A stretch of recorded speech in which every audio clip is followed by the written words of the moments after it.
de ces éliminatoires. Donc c'est la 9e et 10e journée qui se joue à partir de cette semaine dans le groupe G. La Guinée joue contre le Mozambique à Maputo. Quel contenu de jeu le site national de Guinée proposera ce soir? Ce match de démonstration de force de Paulo Duarte, pas pour la qualification, pour le dire, mais pour la reconstruction de l'équipe, car pour la position, bien sûr, des 4 meilleurs deuxièmes, déjà on connaît bien sûr ces différentes équipes donc, qui sont devant loin la Guinée. Pour parler de ce match tant attendu ce soir, je reçois sur ce plateau l'enfant de Boé, Amadou Djudelo ADD Junior. Bonsoir. Bonsoir Djibril, bonsoir à tous. De l'autre côté, Mami Ebelamou. Mami, bonsoir. Bonsoir Djibril et bonsoir à tous nos téléspectateurs qui nous suivent à travers le monde. Alors, la Guinée joue ce soir contre le Mozambique. C'est bien en déplacement, match aller. La Guinée avait perdu à domicile sur le score de 1-0. Djoulde, on joue un match aussi crucial, non seulement pour un match de revanche pour la formation guinéenne, mais aussi la continuité pour Paulo Duarte. Juste effectivement la continuité, parce que la Guinée a tout perdu dans ses éliminatoires.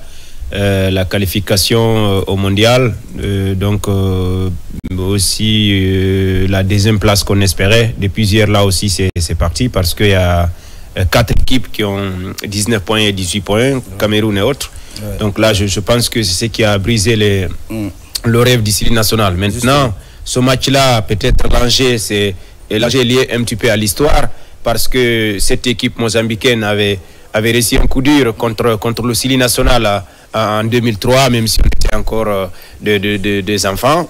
En 2003, on se souvient quand le Mozambique est venu à Conakry. Ouais. Là, c'était le tour préliminaire des éliminatoires de la Coupe du Monde. Ouais. Donc la Guinée a affronté cette équipe mozambicaine, parce que la Guinée sortait d'une sanction de la FIFA. Ouais. Donc c'était un but à 0 ici, un but de Sambegou Bangoura en 2003. Au match retour, c'est la Guinée qui a marqué 3 buts en première mi-temps. Ouais. En première période, il y a eu 3 buts. Donc Titi Camara avait marqué le 4e but. Ouais. Mais il y a eu un toïboui vers la fin du match, à 15 minutes de la fin. Ouais. Et c'est Mozambique qui a marqué coup sur coup les 3 buts. C'était les 4 buts à 3. Tout le monde était accroché à Conakry au niveau des radios, parce qu'à l'époque, on écoutait les radios, surtout la RTG et autres. Ouais. Donc je crois que ce souvenir, c'est un peu compliqué pour les Mozambicains. Ils vont avoir l'envie de gagner. Ouais. Et parce que l'image là reste toujours. La Guinée est venue marquer ici 3 buts en première période avec la génération de Sambegou. Maintenant, autre chose aussi, vous le savez, la Guinée aussi a une petite revanche. Ouais. Ce score d'un but à 0, même si c'est pas Paulo Duarte qui était là, même si c'est pas forcément les mêmes hommes, mais c'est le Sili qui a été battu. 80% quand même. 80% était là. Donc je pense que s'il y a une revanche, c'est lié à ces facteurs-là. Sinon le reste, la Guinée a tout perdu. Voilà. Mami Ebelamou, la Guinée joue aujourd'hui un match qu'on peut qualifier peut-être un match encore de suite pour Paulo Duarte, parce qu'il est venu après pratiquement 2 matchs. Voilà, pas de défaite, 4 points possibles. Déjà, voilà, on va encore suivre sa prestation ce soir. Oui, c'est vrai. Hein. Je le rappelais tout à l'heure que la qualification, elle est déjà compromise, et on ne peut plus occuper la première place de cette poule-là, ni la deuxième place. Vous le rappelez déjà dans l'intro. Et on connaît déjà les 4 meilleurs deuxièmes qui vont donc jouer le barrage pour une éventuelle qualification pour la phase finale de cette Coupe du Monde. Mais il faut gagner ce match-là, non seulement pour renouer avec le public sportif, non seulement, et puis vous avez rappelé, poursuivre l'élan qu'a amorcé déjà le sélectionneur, avec déjà deux matchs joués, une victoire, un nul, 4 buts marqués, et puis 4 points, et 3 buts marqués et 0 but encaissé. Et puis il faut également gagner ce match-là pour prendre sa revanche, parce que on a encore ce souvenir amer du match qu'on a perdu du côté du Maroc, quand on recevait en tout cas ce match, cette formation de Mozambique. Et après l'exploit qu'on a fait du côté d'Alger, quand on allait battre l'Algérie sur le score de 2-1, personne ne pouvait imaginer qu'après cet exploit, qu'on pouvait en tout cas chuter face au Mozambique. Et c'est une formation qu'on affronte cet après-midi-là. Il faut non seulement gagner pour prendre sa revanche, je le rappelais, pour suivre l'élan commencé en tout cas par le sélectionneur Paolo Duarte. Il faudrait également gagner ce match-là pour améliorer notre position au classement FIFA. Parce que quand, si je ne me trompe pas, on occupe la 81e place. Gagner ces deux derniers matchs, ça va améliorer en tout cas notre position là. Et tous ces facteurs, en tout cas, pouvaient en tout cas fouetter dans l'orgueil des joueurs, non seulement du staff technique, pour leur dire que c'est vrai que la qualification elle est compromise, mais il faudrait quand même gagner ce match-là pour sauver l'honneur. Voilà, pour sauver l'honneur. Alors, Jules, cet après-midi, on parle d'abord des joueurs qui sont convoqués pour ces 2 journées, parce que c'est la 9e et 10e journée. C'est vrai, il y a certains joueurs cadres qui sont out parce qu'il y a des cas de blessures, mais il faut aussi noter qu'il y a d'autres qui font leur première. Déjà, on a la composition, mais l'autre partie peut-être qui peut nous intéresser, c'est bien le gardien de but. Avant de partir en profondeur de ce classement, Moussa Pempin qui est touché, c'est comme le match contre l'Ouganda où la Guinée avait perdu. Soumaïla qui est encore titulaire cet après-midi. Oui, Soumaïla, c'est 21 ans. Je crois que c'est logique parce qu'il commence à être constant dans cette sélection. Il a joué déjà les Jeux Olympiques comme titulaire avec la Guinée. Et là, il est à sa 2e titularisation comme c'est ce match de ce soir.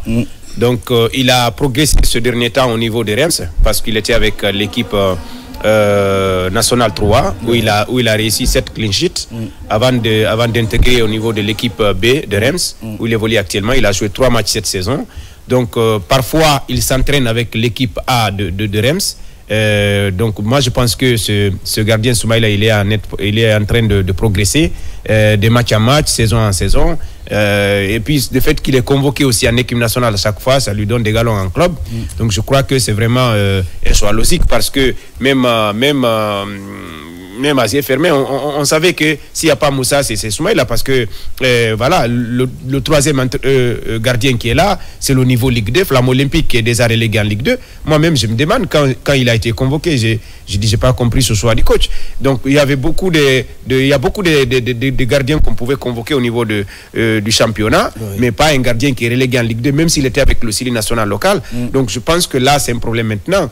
Entre les deux, il n'y a pas photo. Quand on réfléchit 1000 fois, et c'est Soumaïla Sylla qui revient 1000 fois.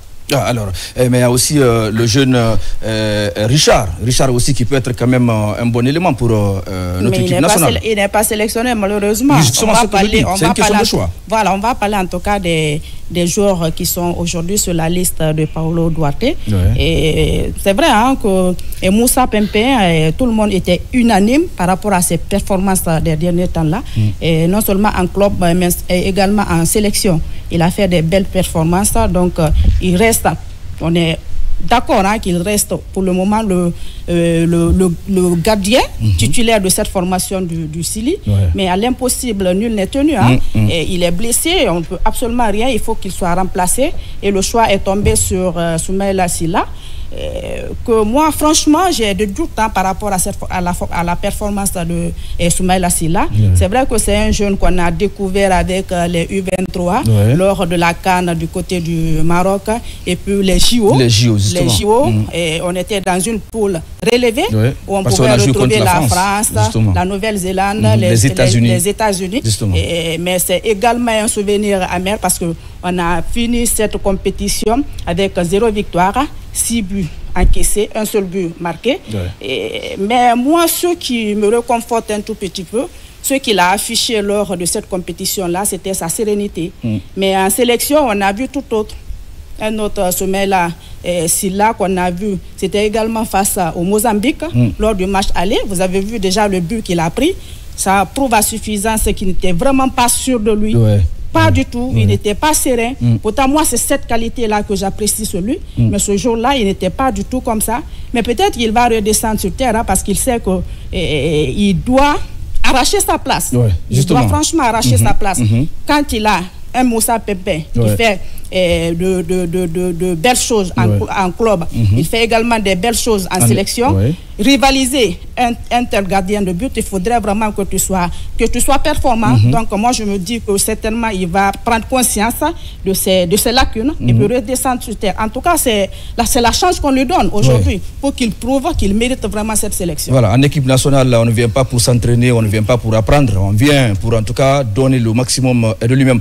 Alors Jules, parce qu'on parle aujourd'hui de cette élimination pour la Coupe du Monde, Paulo Duarte qui a commencé à expérimenter de jeunes, on a vu les deux jeunes joueurs locaux même sont devenus maintenant des internationaux. Je vais parler de Bachir Bangoura et Alassane Bangoura, voilà, qui ont joué contre la Somalie. Et aujourd'hui, quand vous prenez le classement, pratiquement Guirassy n'est pas parmi les 11 de départ. Et voilà, le changement, il y a quand même quelque chose qu'il recherche pour vraiment former une équipe pour le Sili de Guinée. Ah oui, je crois, oui. Guirassy n'est pas là, mais il a le profil de Guirassy parce qu'il a un attaquant qui a fait 4 matchs en équipe nationale et qui a marqué 2 buts.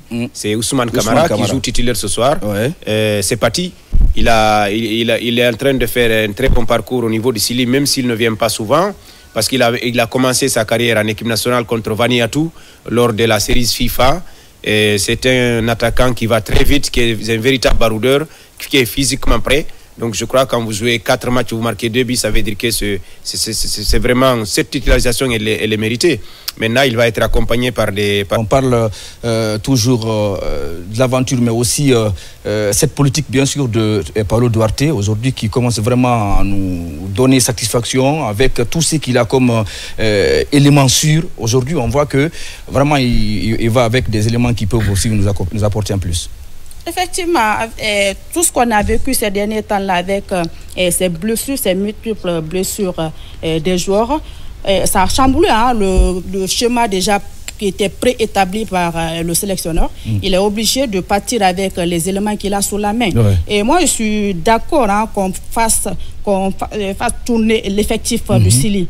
C'est en tout cas des matchs qu'il faut mettre à profit pour connaître le profil de chaque joueur sélectionné au sein de cette formation du Sili. Il ne faudrait pas qu'on soit également dépendant d'un joueur. Si ce n'est pas Sirou, rien ne peut marcher. Il faudrait essayer également des joueurs qui viennent en sélection, qui peuvent également apporter quelque chose au sein de cette formation du Sili. C'est pourquoi d'ailleurs, on est obligé de faire avec, je le rappelais tout à l'heure, mais moi, tout ce qui m'inquiète un tout petit peu du côté de l'attaque, c'est Aliou Baldé, quelquefois qui veut bien faire, mais qui mélange les pinceaux. On l'a vu, en tout cas face à la Somalie, également face à l'Algérie, il n'était pas au meilleur de sa forme. Mais on va voir aujourd'hui ce que ça va donner. Vous prenez également du côté de la défense, il faut analyser le classement du sélectionneur. Vous prenez aujourd'hui du côté de la défense, la charnière défensive surtout, à l'absence de Julien Janvier qui n'est pas convoqué, à l'absence également de Djarabi qui a touché, c'est une grosse déception du fait que Djarabi ne va pas prendre part à ces 2 matchs-là, parce qu'on sait qu'aujourd'hui, c'est lui qui a stabilisé, en tout cas, cette défense du Sili de Guinée. Mais à l'absence de ces joueurs que j'ai cités, parce que les 2 paires nous ont donné vraiment satisfaction, c'était lors des éliminatoires de la récente CAN et puis la phase finale également. Ils ont mis tout le monde d'accord qu'ils pouvaient en tout cas sauvegarder la défense de cette formation du Sili. Mais on fait avec Dembo, qui n'est pas à sa première sélection et puis qui donne également satisfaction. Et moi, un tout petit peu, c'est Antoine Conté. S'il est associé soit par Djarabi, ça rassure. Mais s'il est associé avec Momersouma aussi qui rassure, mais moi, mon côté faible, c'est du côté de Antoine Conté. S'il est associé, en tout cas, par des joueurs comme Julien, comme Antoine, il peut en tout cas faire quelque chose, mais avec des joueurs comme ça, là, ça laisse à désirer. Mais on va voir ce que tout cela va donner. Mais le milieu, quand même, c'est rassurant. On va revenir sur ça. Alors, peut-être l'inquiétude de Mami quand on parle de ses défenseurs. Moi, je sais qu'avec le jeu de Mohamed Souma, avant de retrouver nos commentateurs Isiaga Silla et Serouna Kamara, c'est vrai aujourd'hui, Mohamed Souma, c'est un jeune, deux fois il vient, il est convoqué, il ne joue pas. Peut-être aujourd'hui, c'est une question de responsabilité. C'est encore d'expérimenter et voir ce que cela va donner parce que vous ne pouvez pas au moins venir en sélection avec tout ce qu'on a et c'est un défenseur central. Donc, tous ces joueurs-là aujourd'hui peuvent quand même donner un plus. Maintenant, on a vu Antoine Conte, peut-être votre analyse sur sa prestation, peut-être l'inquiétude de Mami, est-ce que ça peut peut-être nous donner des mots de ventre? Non, Antoine, c'est un défenseur central de formation du côté de Paris Saint-Germain. C'est là-bas qu'il a été formé. Après, il a quitté pour certains pays comme la Turquie et autres, Israël. Mais je crois que défensivement, peut-être il a un problème parfois au niveau de relance, mais tactiquement et mentalement il est bon. C'est un gardien c'est un défenseur central qui est très bien formé. Maintenant pour Souma aussi qui évolue du côté de, c'est le capitaine de l'équipe B de la Gantoise, Mohamed Souma qui accompagne Conte. Donc là aussi c'est un choix pour moi très logique. Voilà, je pense qu'au niveau de la défense centrale, moi j'avais peur parce que je pensais qu'il allait mettre Antoine Conte et Mohamed Ali Kamara. Heureusement il n'a pas fait ce choix-là. C'est Mohamed Souma, Antoine Conte, pour moi c'est bon. Maintenant sur les côtés, on n'a pas le choix. Dembo Silla qui évolue du côté de Red Star en France, Ligue 2, avec un niveau, avec un niveau un petit peu moyen. Moi, Mohamed Diakité me manque dans cette équipe, le latéral droit. Actuellement, c'est le meilleur latéral droit d'ici. Mohamed Diakité, Ibrahim Diakité, je vais dire. Ibrahim Diakité qui a fait une très bonne canne. Qui est un peu touché. Oui, qui est un peu touché. C'est pourquoi je vous dis, il me manque. Maintenant, de l'autre côté, quand il n'y a pas Isaga, c'est Koumar Silla. Là, c'est un peu bon, mais côté Dembo, parfois, il est toujours en retard. Mais maintenant, au milieu, j'ai des doutes. Parce que, vous avez parlé tout de suite de Guirassy. Valence n'a pas voulu prendre des risques. Parce que Guirassy a eu la blessure la plus grave qu'un joueur puisse avoir au niveau des ligaments. Un an. Maintenant, il a été touché au niveau du même pied. Donc, Valence n'a pas voulu prendre des risques. Et Valence souhaiterait la même chose aussi avec la Guinée. Vous parlez de Diarabi. Diarabi, c'est pourquoi il a été écarté. Maintenant, quand vous prenez Ablaye Touré qui est titulaire au niveau du milieu de terrain, un milieu ici, c'est la colonne vertébrale de l'équipe. Je suis vraiment surpris parce que lors du dernier match de Havre, il a été écarté par l'entraîneur Havre. Maintenant, si aujourd'hui il est titulaire, c'est vraiment une surprise pour moi. Pour moi, on devrait donner la chance à un autre. Alors, au niveau bien sûr du milieu, Mami, parce que les joueurs déjà sont sur la pelouse avant de retrouver Isiaga Silla et Serouna Kamara. Ce milieu aujourd'hui, on voit, il a parlé peut-être, l'entraîneur aussi, il comprend ce qu'il veut faire. Certes, on parle aujourd'hui de Ablaye Touré, on parle également de Sedoua Cissé, il y a Morla aussi qui est en réserve. Sur le banc. On va partir rapidement parce que c'est l'hymne, les hymnes nationaux. On va partir retrouver nos commentateurs d'abord et puis derrière on se retrouve pendant la deuxième période, mesdames et messieurs.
partir tout à l'heure avec ce numéro 20 mozambicain, il s'agit de Génie Katamo, avec un joli jeu de couleurs. Hein.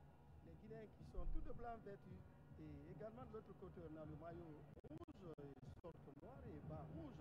Attention à cette première incursion du côté guinéen, et encore le ballon qui va revenir sous un pied guinéen, il s'agit bien, on va essayer de le dévisager. Ousmane Camara. Ousmane Camara, voilà le tir parti. Et c'est l'ouverture du score. Oh là là, oui. Quel but. Baldé qui était aux aguets suite à cette contre-attaque en pleine surface de réparation.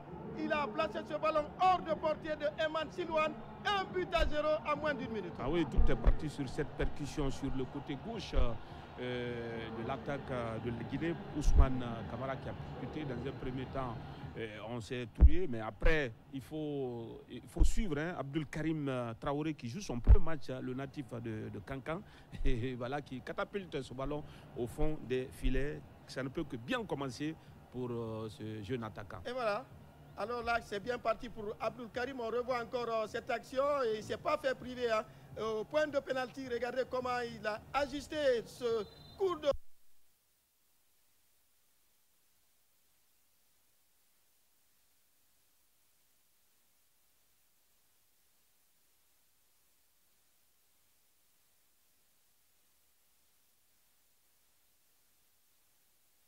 commence très bien pour lui. Ah oui, ça commence très bien. Il faut, on l'a dit, hein, je pense qu'il était très bien placé. Il était sur ses appuis et il a pris la position qu'il fallait. C'était de la tête et il a mis ce ballon à l'opposé.